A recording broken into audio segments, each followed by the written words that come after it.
This portrait was painted by Amrita Sher-Gil at the beginning of the 1930s when she was just 19 years old. It is a rare early example of her tremendous talent for depicting the female form and the sensitivity with which she portrayed the inner lives of women. Born to a Hungarian mother and a Sikh father in an aristocratic family in Budapest in 1913, Amrita was always drawn to the female form and a woman's narrative from a very early age.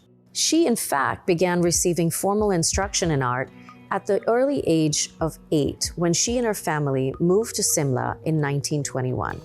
5 years later, in 1926, her uncle Irvin Bhakte came to visit, and he was incredibly impressed with her prodigious talent. He then went on to encourage her to draw from reality, emphasizing structure rather than naturalism.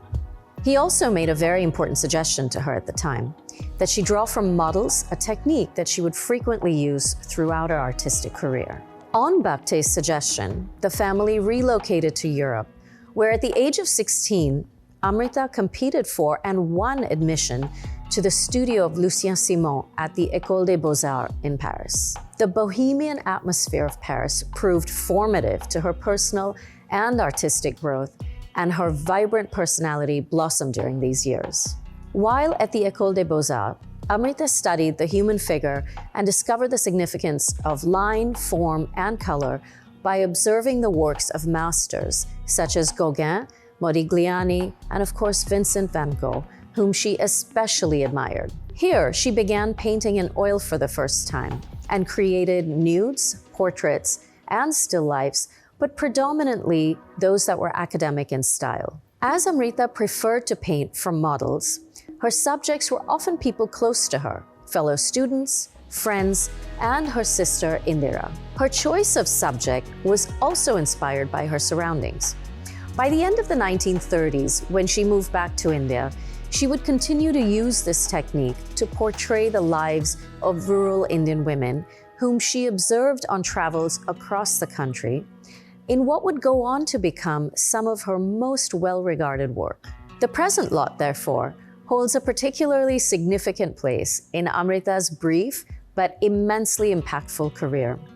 This was a precursor, really, to these moving depictions of Indian women seen in later paintings, such as The Storyteller and in The Lady's Enclosure, which earned her much acclaim and a rightful place as one of India's most beloved and influential modern women artists, and the only woman among the country's 9 national treasure artists. The subject of this work is art writer and critic Denise Prouto, who became very close friends with Amrita and her sister Indira during their time in France.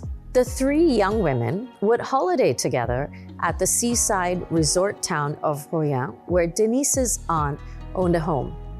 They also often wrote to each other when they were apart. In recalling the first time they met, Denise once wrote, "It was not her beauty which grabbed me, but a quality radiating from her being.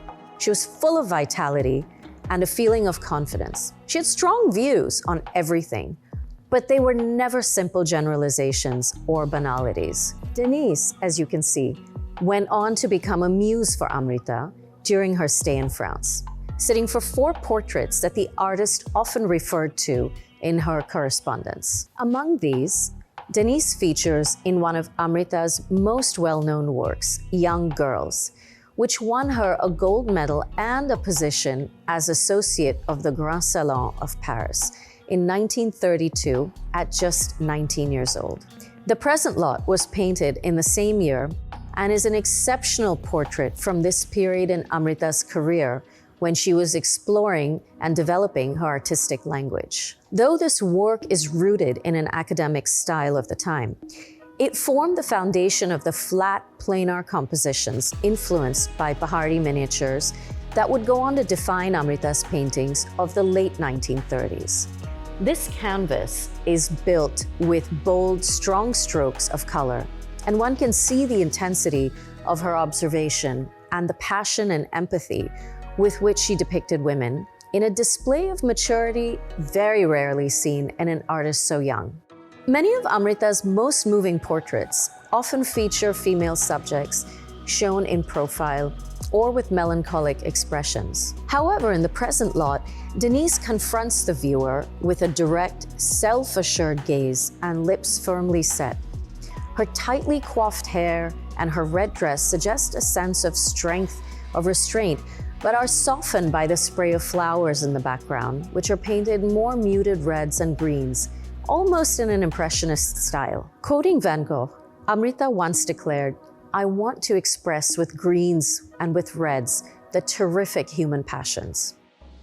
This composition reveals her mastery of conflicting emotions and the ability to showcase the nuances of expression. One of the artist's earliest supporters, Karl Kandalavala, observed in his 1944 monograph, "Amrita Sher-Gil's figures are always static, but her color organizations are vibrant, glowing, and intense."